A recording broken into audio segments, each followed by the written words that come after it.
rulers of their own households, expecting nothing short of full obedience from their wives and children. Sometimes I knew that my father was wrong for the things that he did. And I'd go talk to my mom about it, or try to, and she would tell me straight up, that's your father. I'm not going to talk to you about that because your father he's my husband, and he's your priesthood head, and what he says is the way it's going to be. Holmes says he was willing to respect the strict hierarchy until the prophet, Warren Jeffs, began marrying off girls under the age of 18. You're actually marrying a child.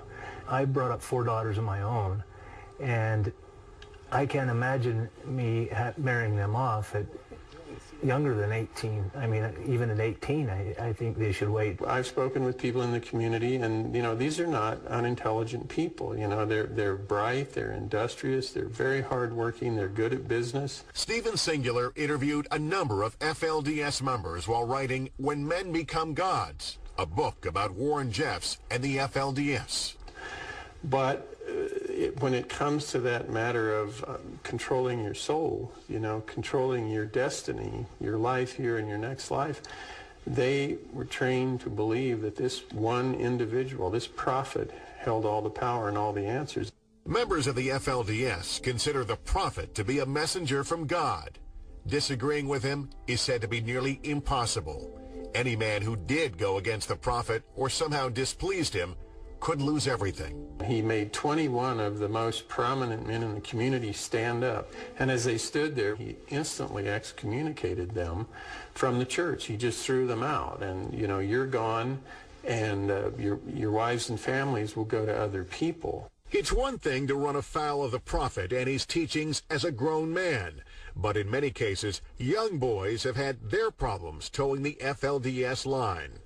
When I was growing up, I was taught to treat girls like rattlesnakes because you're not supposed to associate with them or have anything to do with them, because if you commit fornication or adultery, you go straight to hell. So, but I was still interested in girls, obviously, so. Simon Barlow grew up in Colorado City, Arizona, and went to Alta Academy during the tightly controlled reign of Warren Jeffs. Among the rules, no radio, no TV, no novels. They had a saying called pray and obey, so pretty much everybody's supposed to be submissive, and that's kind of the reason the young boys get kicked out, is because they're boys and they ain't always going to do what they're told. According to Simon, independent thinkers got into trouble, while the obedient were promised wives and a chance at heaven.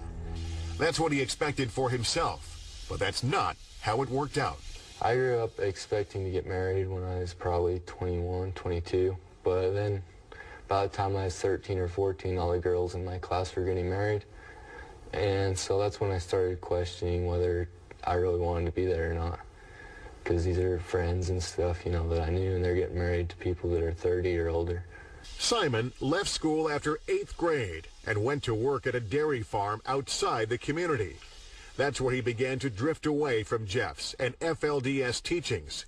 He listened to the radio, went to movies, and stayed out late until he got caught. My stepdad asked me if I was going to quit going to the movies and doing bad stuff like that. I was like, oh, probably happen again. And then I said, as a matter of fact, I don't really want to go to church anymore either. And at that point, I guess, he decided that I would be a bad influence to my younger brothers. So he said, pack up all your stuff and get it out of the house by Monday, or it's going to be on the street. At age 17, Simon joined the ranks of the so-called Lost Boys, the name given to the group of underage boys who left or were kicked out of the FLDS.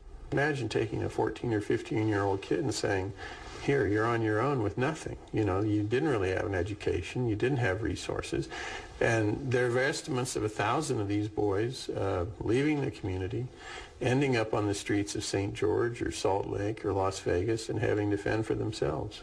I mean, there are only so many women to go around in these situations, and every boy was a potential competitor with an older man. Just got rid of them. I mean, obviously there have been some of those kids.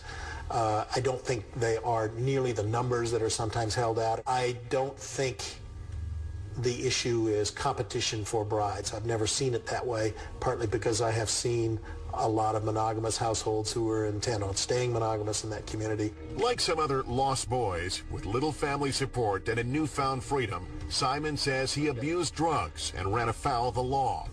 It took nearly 5 years for him to learn to set his own limits. In that time, he's come to see the FLDS in a whole new light. I really didn't think about it as brainwashing or mind control until after I left the community, and I didn't realize how weird it was, and the longer I've been away from there, the more messed up it seemed to me. Today, Simon wants what a lot of young men want: to go to college, find a good job, and get married. But there's one thing he isn't searching for. I don't think I'll ever join another religion, just because I don't think I'd ever believe it. I mean, there's always going to be people that are going to try and take advantage of you through religion. I will say the prayer to begin with.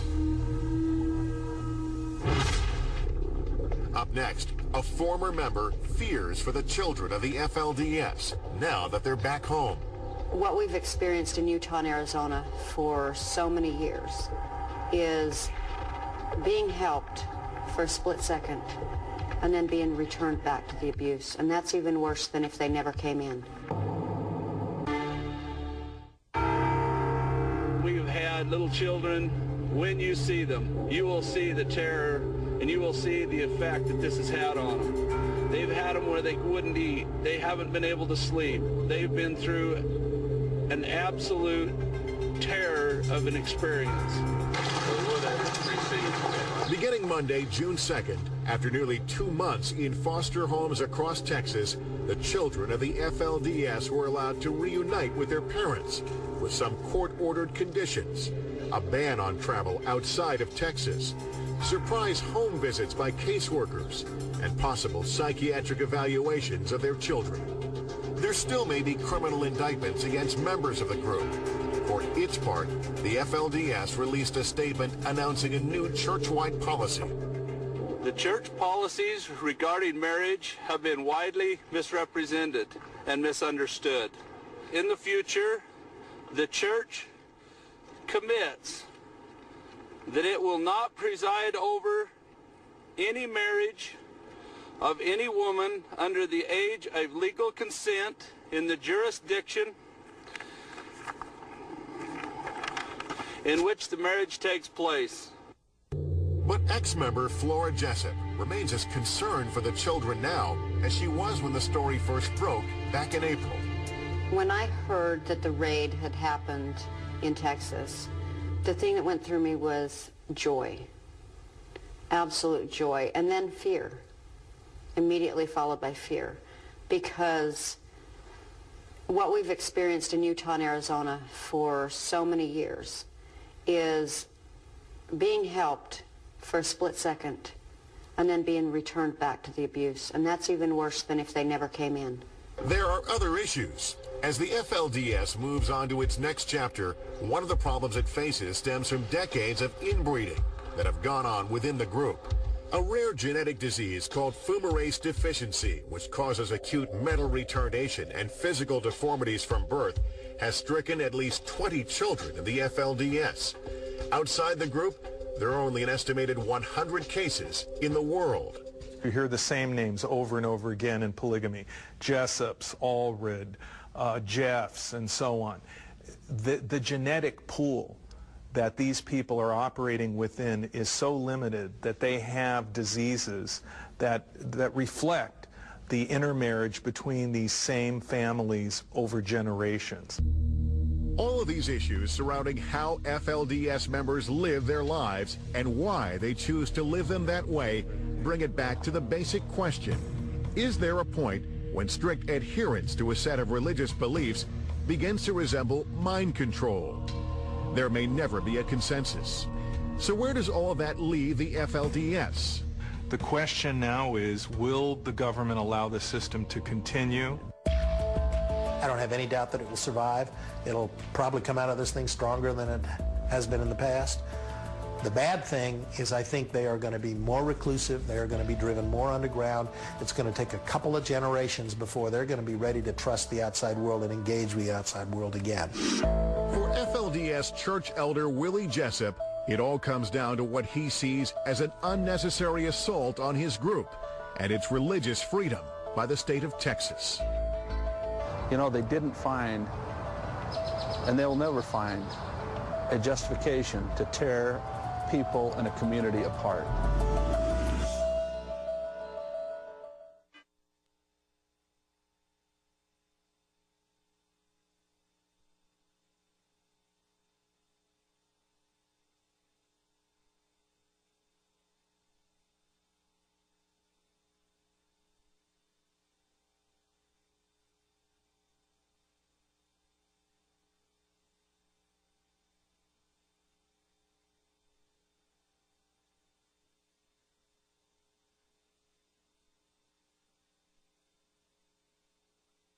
Talk to you about that because your father he's my husband and he's your priesthood head, and what he says is the way it's going to be.